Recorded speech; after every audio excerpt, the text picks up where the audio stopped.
Welcome to Kansi Academy.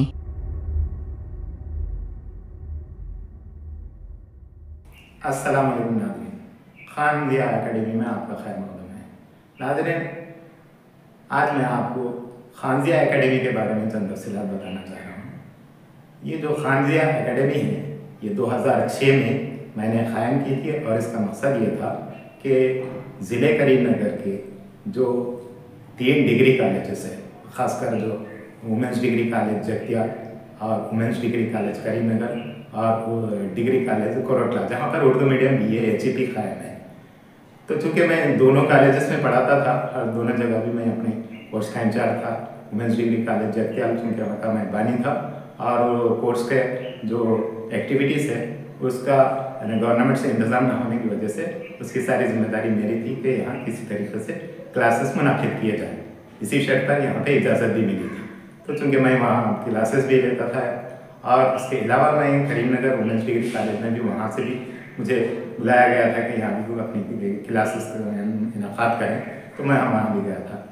तो चुनांचे मैं देखता था कि डिग्री के बाद तालिबात अमूमन तर्क तालीम कर देते थे, ड्रॉप आउट्स हो जाते थे। तो अमूमन उनसे जब सवाल किया जाता तो वो कहते थे कि हमें यहाँ कोई सहूलत नहीं है, क्योंकि हम बेसिकली उर्दू मीडियम हैं, हम PG जो है वो इंग्लिश मीडियम या तेलुगु मीडियम से नहीं कर सकते, लिहाजा हमें कोई सहूलत हासिल नहीं है। एक MA उर्दू हुआ करता था, उसके लिए भी जाना पड़ता था हैदराबाद। और जो भी यूनिवर्सिटी, उस्मानिया यूनिवर्सिटी है, सेंट्रल यूनिवर्सिटी है, जो भी इन यूनिवर्सिटियों में क्योंकि एक GO के बाद ये रूल क़ायम हो गया था कि अदर दैन मीडियम PG में एग्ज़ाम नहीं लिख सकते, लिहाजा उर्दू में पहले ज़माने में जो उस्मानिया यूनिवर्सिटी में रिवाज था कि उर्दू में भी लिखा जाता था, वो ख़त्म हो गया था। इसलिए सारे लोगों के लिए रास्ते मसदूद हो गए थे, खासकर अफला के लिए तो पूरा रास्ता बंद हो गया था। तो मैंने ये सोचा कि ये डिग्री कॉलेज के तालिबात चूँकि मुझसे बहुत करीब थे, मैं उनसे क्लासेस भी लेता था और उनसे मैंने पूछा कि अगर यहाँ पे अगर हम PG की सहूलत मुहैया करें तो आप उसमें दाखिला ले सकते। तो अमूमन ये जवाब आता था घरों से कि नहीं, वो आगे पढ़ाने का नहीं है, यही बहुत हो गया डिग्री तक, उसके बाद बंद कर देने का है। तो मैंने उनसे कहा कि अगर डिस्टेंस में अगर ये सहूलत मुहैया की जाए तो आपको कॉलेजेस को रोज़ा जाना भी नहीं पड़ेगा। और ज़्यादातर लड़कियों की डिग्री के अख्ताम पर शादी हो जाती थी और उनको इजाज़त का भी मसला होता था। तो मैंने कहा कि ये सारी जिम्मेदारी अगर मैं ले लूँ तो आप अपनी लड़की को पढ़ाया नहीं गया, तो वो लोग हाँ ठीक है, ऐसा अगर हुआ तो हम अपनी लड़की को पोस्ट ग्रेजुएट भी कराने के लिए तैयार है। लेकिन मसला ये था कि काकटिया यूनिवर्सिटी का जो इलाका था यहाँ पे हमारे पास है, यहाँ पे उर्दू मीडियम मौजूद नहीं था। एक MA उर्दू हुआ करता था डिस्टेंस में, लेकिन दीगर उसमें वो उर्दू में लिखने की कोई सहूलत नहीं थी। लेकिन मैंने कोशिश की और यूनिवर्सिटी के ज़िम्मेदारों से जब बात की तो उन्होंने ये बताया कि ये जिम्मेदारी हम लेने के लिए तैयार नहीं है। हालांकि दूसरी जगह के लोगों ने भी कोशिश की थी, वहाँ ये कहा गया था कि मिनिस्टर के ज़रिए से बताया गया था कि उर्दू दूसरी सरकारी ज़बान है, लिहाजा आपको उर्दू में लिखने की सहूलत फ्राहम की जानी चाहिए। तो वो तो सियासतदान हुए, ज़बानी हामी भरे ख़त्म हो गया। उसके बाद जो कोई जगह के लोग थे वो ऐसे इम्तिहान की सहूलत मुहैया किए लिखे, लेकिन उसमें उनके एतराफ़ की जाँच भी नहीं की गई, वो मुस्तरद कर दिए गए। तो बहरहाल मैंने दूसरी कोशिश की और यूनिवर्सिटी के ज़िम्मेदारों से जब मैं रब्ता किया और मैंने उनसे बताया कि देखो ड्रॉप आउट्स है मुसलमानों में और लड़कियों को तालीम की सहूलत हासिल नहीं है, और दूसरी चीज़ लड़कियों को बाहर जाने भी नहीं दिया जाता, लिहाजा आप अगर एक सहूलत फ्राहम करें उर्दू में लिखने की तो आपकी यूनिवर्सिटी के लिए अच्छा होगा। मुस्लिम कौम की जो लड़कियाँ हैं वो PG कर सकेंगी। तो आखिर में वो जो डायरेक्टर था जो काकतीय यूनिवर्सिटी के जो डिस्टेंस एजुकेशन का, उसने मुझे कहा कि ये जिम्मेदारी आप ले लें, तो मैं उसको ज़बानी तौर पर जिम्मेदारी हम इसकी इजाज़त देने के लिए तैयार हूँ। वो भी तहरीरी नहीं दे दिया, ज़बानी जिम्मेदारी होगी कि आप उर्दू में लिख सकेंगे और हम हिदायत करेंगे कि इनको उर्दू में लिखने दिया जाए। लेकिन हमारी जिम्मेदारी ये नहीं कि हम उर्दू में मवाद फराहम करें, सिलेबस फराहम करें, और जो डिस्टेंस की क्लासेस होती है, जो कॉन्टैक्ट क्लासेस, वो भी उर्दू में हम नहीं रखेंगे। अगर ये आप अपनी जिम्मेदारी पे लेते हैं और वो भी पेरेंट्स से आप का रास्ता रहेगा, हमारी यूनिवर्सिटी से कोई भी आके सवाल करने वाला नहीं, क्योंकि बाद में गड़बड़ हो जाएगी। लोग आगे पूछेंगे कि हमें दूसरे स्टूडेंट्स की तरह हमें उर्दू में बुक्स नहीं दिए गए, हमें क्लासेस नहीं रखी जाती, तो ये मसला आपका रहेगा। तो मैंने जिम्मेदारी कबूल कर ली और मैंने इस तरह से میں نے ایک ادارہ قائم کیا خان ضیاء اکیڈمی، جو ایکچولی پی جی سینٹر کی طرح کام کرتا ہے۔ تو 2006 میں نے جب یہ قائم کیا تو میرا جو مقصد تھا کہ اردو میڈیم کی طالبات کو، خاص کر چونکہ طالبات اردو میڈیم میں طالبات ہی زیادہ ہوتی ہیں، ان کو فردر اسٹڈیز کے لیے پی جی کے لیے تیار کیا جائے۔ چنانچہ میں نے اس کو چلایا اور میں نے جتنے بھی مواد تھا جو یونیورسٹی کا تیلگو میں حاصل کیا اور وہ لا کر اس کا اردو میں ترجمہ کیا، روزانہ کلاسز بھی میں نے منعقد کی اور طالبات کو ان کے خاص طور پر ایم اے اکنامکس سے، ایم اے پولیٹیکل سائنس سے اور ایم اے اکنامکس اور ایم اے پولیٹیکل سائنس، اس کا مواد بالکل دستیاب نہیں تھا اردو میں نے ان کو روزانہ کلاسز کے ذریعے سے ٹرانسلیٹ کرتے ہوئے انہیں اور ان کو سمجھاتے ہوئے یہ نوٹس انہیں فراہم کی۔ اس طریقے سے جب ایگزام ہوا وہ پاس ہوئے، اس کے بعد یہ سلسلہ آگے بڑھا۔ تو الحمدللہ آج جب میں نے جو شروع کیا تھا تو میرا ٹارگٹ صرف سابقہ ضلع کریم نگر کے یہ 3 کالجز کے مقامات تھے، لیکن جب یہ سہولت حاصل ہو گئی اور بہت سارے لڑکیاں پاس ہونے لگی تو زیادہ سے زیادہ تعداد بڑھنے لگی اور قریب کے مقامات دوسرے اضلاع کے طالبات اس میں شامل ہونے لگے۔ اب یہ حال ہے کہ یہ ضلع کریم نگر تو اس کا تو احاطہ ہو گیا، تقریباً نصف تلنگانہ کے اضلاع میری اس خان ضیاء اکیڈمی کی سہولت سے استفادہ کرتے ہیں۔ چنانچہ میرے پاس سے اب تک 535 طالبات نے، اس میں ایک 2% شاید طلبہ ہوں گے، بقیہ طالبات ہیں، 535 طالبات نے میرے پاس سے پی جی کی ڈگری حاصل کی اور اب مختلف کالجز میں، یعنی یہ بتانا یہ ہے کہ یہاں پہ جو اضلاع میں جو تھا وہ اردو میڈیم تو قائم تو ہو گیا تھا، لیکن اگر اردو میڈیم کے کنٹریکٹ لیکچررز کے لیے، گیسٹ لیکچررز کے لیے اگر کوئی نوٹیفیکیشن آتی تھی تو کوئی دستیاب بھی نہیں ہوتا تھا پڑھانے کے لیے۔ آج یہ حال ہے کہ 535 طالبات دستیاب ہیں، جس کی وجہ سے آج ہم دیکھتے ہیں government degree college Karimnagar women's اور government degree college for women Jagtial اور کوروٹلا میں میری طالبات جو کنٹیکٹ لیکچررز ہیں پوری کی پوری وہی پڑھا رہے ہیں، اور یہی نہیں بلکہ دیگر مقامات پہ بھی اور جونیئر کالجز میں بھی پڑھا رہے ہیں۔ اور میں ایک تفصیلات کے سامنے پیش کروں گا کہ کون سے سبجیکٹ کی کتنی طالبات نے میرے اس خان ضیاء اکیڈمی کی سہولت سے استفادہ کیا اور پی جی کی ڈگری حاصل کی۔ 2006 سے 2023 تک خان ضیاء اکیڈمی میں جو مختلف ٹاپکس پر، مختلف مضامین میں جو داخلہ لیے، ان میں ایم اے اکنامکس کے 261 کینڈیڈیٹس اور ایم اے پولیٹیکل سائنس کے 136 کینڈیڈیٹ، ایم اے انگلش کے 81 کینڈیڈیٹس، ایم اے ہسٹری کے 18 کینڈیڈیٹس، ایم اے سوشیالوجی کے 7 کینڈیڈیٹس، ایم اے اردو کے 15 candidates, M S C mathematics کے 4 کینڈیڈیٹس، ایم اے تیلگو کے 5 کینڈیڈیٹس اور ایم کام کے 8 کینڈیڈیٹس۔ اس طریقے سے 535 کینڈیڈیٹس نے خان ضیاء اکیڈمی کے تحت اپنا پی جی مکمل کیا۔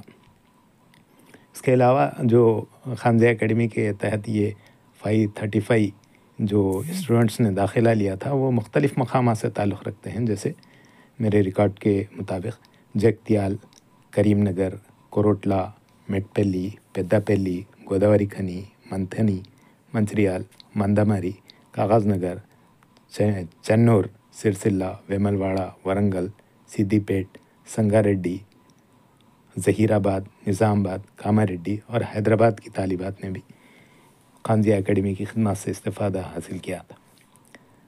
اس کے علاوہ بھی بعض ہندو طالبات بھی خان ضیاء اکیڈمی میں داخلہ لیے، اس کا ریکارڈ میں یہاں پہ پیش نہیں کر رہا ہوں۔ یہ خان ضیاء اکیڈمی کی تحت مختلف میں نے معلومات فراہم کی۔ بہت سارے لوگوں کے ذہن میں یہ خیال پیدا ہوتا ہوگا کہ اس دوران میں یہاں پر مولانا آزاد یونیورسٹی بھی، اس کے تحت بھی پی جی کورسز فراہم کیے گئے تھے۔ تو یہ بات صحیح ہے، ضرور یہ پی G courses Maulana Abul Kalam Azad university جو ہے انہوں نے بھی پیش کیا تھا، لیکن اضلاع میں پی جی سینٹر بہت کم تھا، ڈگری کے کورسز زیادہ تھے مولانا آزاد کے، اور جہاں کہیں بھی تھا بھی تو वहाँ पर पॉलिटिकल साइंस और इकोनॉमिक्स के डिस्टेंस में कोर्सेस नहीं थे। और इस तरीक़े से एक और भी सहूलत हैदराबाद में ये थी कि इंदिरा प्रियदर्शनी कॉलेज वालों ने भी एमए इकोनॉमिक्स उर्दू का परमिशन हासिल किया था। वो एक वाहिद जो इदारा है जो उस्मानिया यूनिवर्सिटी ने उन्हें मंजूरी दी थी। अब रही बात कि तालिबात का जो मैं खदमात उनको पेश करता था, उसकी वजह से ही उनको ये इत्मीनान होता था कि हमें ज़्यादा इधर उधर यूनिवर्सिटी के चक्कर लगाना नहीं पड़ेगा और जो सर्टिफिकेट्स का निकालने का है उसके लिए भी बार बार यूनिवर्सिटी जाना नहीं पड़ेगा। ये सब सारी चीज़ें खान जैसा देख लेते हैं। ये दूसरी तालिबात जो मेरे पास पीजी कर चुके थे वो दूसरों को बोलती थी, तो इस तरीक़े से ज़्यादा इसमें एडमिशन भी होते थे। यहाँ तक कि सर्टिफिकेट्स की अदराई का कोई उन लोगों को तसव्वुर भी नहीं था। यूनिवर्सिटी को उनको आना भी नहीं पड़ता था। मैं सर्टिफिकेट्स भी मैं ले जा के देता था। हाँ, अलबत्ता ये बात ज़रूर है कि उनके लिए मैं कोचिंग का एहतमाम करता था हस्ब ज़रूरत, और उसके अलावा मवाद की फ़राहमी के पर बेहतर तवज्जो देता था। इसके अलावा उन लोगों को ये मैं जताता था कि ये जो वाहिद यूनिवर्सिटी है जिसमें डिस्टेंस के अंदर कोई नकल नहीं होंगी, इंतहा स्ट्रिक्ट होते हैं इसके। बहुत सारे तालिबात को ये समझ में आता था कि ये जैसे ही डिस्टेंस का ज़िक्र आया तो अक्सर ये तसव्वुर आ जाता है कि नकल चलेगी, देख कर लिखना होगा। ऐसा नहीं है। काकतीय यूनिवर्सिटी बहुत स्ट्रिक्ट सेंटर होते हैं, यहाँ पर बग़ैर मेहनत के कोई कामयाबी नहीं आती। ये पहले ही मैं उन लोगों को जता देता था, लेकिन मुझे ताज्जुब है मुस्लिम लड़कियों ने जो मेहनत की और जो अपनी जो सलाहियतें हैं उनकी मुझे पता जब मालूम हुआ, जब ये मेरे पास एडमिशन लिए न लिए बल्कि ये अच्छे निशाना से उन्होंने कामयाबी हासिल की। ये खानजिया एकेडमी के तहत जो एडमिशन लेके पीजी कंप्लीट करने वालों में बाज़ तालिबात ने 80%, 85% और 90% तक भी निशानात हासिल किए, जो यूनिवर्सिटी में रिकॉर्ड है। यहाँ तक कि सोशियोलॉजी जिसका तो बिल्कुल ही उर्दू में उसके मवाद का तसव्वुर नहीं था, मैंने उनको ये उर्दू मवाद फ़राहम किया तो एक लड़की ने तो यूनिवर्सिटी टॉप मार्क्स लिए थे। और यूनिवर्सिटी के अंदर भी बाज़ जो अफरान थे, ये जो डिपार्टमेंट ऑफ ये एग्ज़ाम्स है, वो लोगों को शक हो गया था कि ये मुस्लिम लड़कियां इतनी कामयाबी कैसे हासिल कर रहे हैं, जबकि जो दूसरे मज़हब की लड़कियों का जो फ़ीसद था वो कामयाबी का फ़ीसद ये बिल्कुल 10%, 15% ज़्यादा से ज़्यादा 20% तक आता है। लेकिन जब मैं खानजिया एकेडमी के तहत जितने एडमिशन लेते थे उनका 95%, 98% रिज़ल्ट, और उसमें कम से कम जो उसमें कामयाबी का फ़ीसद होता था वो सेकंड दर्जे का होता था।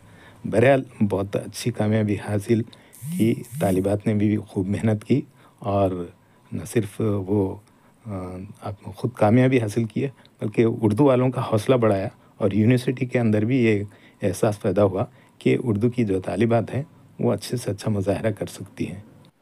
खानजिया एकेडमी के तहत मैंने इब्तिदा में जो क्लासेस मुनक़िद की थी वो जगतियाल को मरकज़ बना के की थी, और रोज़ाना शाम 7 बजे से 9 बजे तक यहाँ पीजी की क्लासेस मेरे यहाँ स्कूल में होती थी और बाकायदा रहती थी ये क्लासेस। लेकिन जब वो सारा ट्रांसलेशन का काम ख़त्म हो गया और क्लासेस जो रोज़ाना होती थी उसको मैंने हफ़्ते में एक मरतबा रख दिया था। यानी बाद में कोरोटला, मेटपल्ली, जगतियाल इधर की जितने भी तालिबात हैं उन्हें इतवार के रोज़ यहाँ पर हमारे स्कूल में, यहाँ पे मोइन उलूम स्कूल जिसको मैंने खानजिया एकेडमी का दफ्तर बनाया था, वहाँ क्लासेस लिया करता था। और उसके बाद मैंने जब गवर्नमेंट डिग्री कॉलेज करीमनगर में क्लासेस लेना शुरू की तो गवर्नमेंट डिग्री कॉलेज के अंदर हर हफ्ते को वहाँ पर पीजी की क्लासेस मुनक़िद करता था। वहाँ के जो प्रिंसिपल थे उनसे मैंने परमिशन ले लिया था, तो हर हफ्ते को वहाँ पे करीमनगर, मानाकुंडूर और गोदावरी खनी, पेदापेली और सिद्दीपेट तक की लड़कियाँ वहाँ पे, और सिरसिले की लड़कियाँ भी वहाँ पर क्लासेस को government degree college for women में पीजी की क्लासेस को जमा होती थी। उसके बाद वहाँ पे कॉलेज में कुछ इंतज़ामी परेशानियाँ हुई तो मैंने उसको, उस सेंटर को हमारे भाई साहब के मकान में मुंतकिल कर दिया, और वहाँ पे हर हफ्ता मुस्तकिल तौर पर ये पीजी की क्लासेस मुनक़िद होती थी। लेकिन लॉकडाउन के बाद से ये सिलसिला बंद हुआ और ज़्यादातर तालिबात ने मुतालबा किया कि वो क्लासेस को आने के बजाय آن لائن کلاسز کو ترجیح دیں گی. تو اس کے بعد میں نے سسٹم بدل دیا, آن لائن کلاسز جاری ہیں. اب دور دور کی لڑکیاں جو بھی ہیں وہ آن لائن کلاسز پہ آتی ہیں. اور مقامی طور پہ جگتیال میں نے اپنا سینٹر کو اس میں آف لائن کلاسز کو جاری رکھا ہے, جہاں پہ کوروٹلا میٹ پہلی جگتیال کی طالبات اب بھی یہاں پہ اپنے پی جی کے کلاسز کو اٹینڈ کرتی ہیں. اور ایک بات تو یہاں پہ بتانا ضروری سمجھتا ہوں کہ میں نے شاطوانہ یونیورسٹی کا جو ڈسٹنس سینٹر تھا اس سے بہت زیادہ استفادہ کیا, کیونکہ میں نے اپنے جو سینٹر کا نام رکھا تھا خان ضیاء اکیڈمی, اس کے لیے میں آفیشیل طور پہ شاطوانہ یونیورسٹی کے جو سینٹر سے جوڑ دیا تھا. اور وہ سینٹر کی جتنی بھی فیڈنگ ہوتی تھی اس کی 90% جو ہوتی تھی چند سالوں تک صرف خان ضیاء اکیڈمی کے طالباتی سے ہوتے تھے. تو اس لیے شاطوانہ یونیورسٹی کے انتظامیہ نے بھی ڈیل دی کہ میں ان کا جو آفیشیل جو سینٹر ہے اس کا استعمال کروں فیڈنگ کے لیے. تو میں بہت زیادہ شکر گزار اب بھی ہوں. میں اس سلسلے میں اقبال علی صاحب جو اس وقت شاطوانہ یونیورسٹی کے جو وائس چانسلر تھے ان کا بھی شکر گزار ہوں, کیونکہ انہوں نے بہت زیادہ مجھے رہنمائی بھی کی اور اس سلسلے میں انہوں نے اجازت بھی دی. اور وہاں کے جو ورا پرساد راؤ جو کوآرڈینیٹر تھے انہوں نے بھی کہا کہ آپ خان ضیاء اکیڈمی کے نام سے چلاتے رہیں, ہمارا سینٹر ہم چلا نہیں سک رہے, آپ ہی چلائیں اور ہم آفیشیلی ہم اس کو دیکھتے رہیں گے. تو اس طریقے سے ہر جگہ سے سہولت حاصل ہوتی رہی اور یہ ابھی بھی جاری ہے. آپ تمام سے استفادہ کی درخواست ہے. اور ایک بات یہ بتانا ضروری سمجھتا ہوں کہ خان ضیاء اکیڈمی کے ساتھ ساتھ خان ضیاء اکیڈمی نام کا میرا ایک یوٹیوب چینل بھی ہے, جس پر میں ڈگری, پی جی اور ایس ایس سی, انٹر ہر قسم کے یعنی اس کے جو ایجوکیشنل مواد ہوتا ہے اس کو لیکچرز میں اس پہ پوسٹ کرتے رہتا ہوں. اور یہی نہیں بلکہ بی ایڈ اور مسابقتی امتحانات جتنے بھی ہوتے ہیں کمپٹیٹیو ایگزامس, اس کے لیے جیسے بھی ضرورت ہے میں اس پہ اپنے لیکچرز اور اپنے اس کے رہنمائی کے پوسٹ ڈالتے رہتا ہوں. اس سے بھی آپ استفادہ کر سکتے ہیں. اس کے علاوہ خان ضیاء اکیڈمی نام سے میرا ایک اسٹوڈنٹس کا گروپ بھی ہے. اس میں جو میرے اسٹوڈنٹس اب جو ہیں اسٹوڈنٹس وہ اور جو سابقہ اسٹوڈنٹس ہیں سب اس پہ آتے ہیں اور مختلف قسم کے یعنی سوالات بھی کرتے ہیں اور معلومات سے واقفیت بھی حاصل کرتے ہیں. آپ بھی استفادہ کریں. تو خدا حافظ.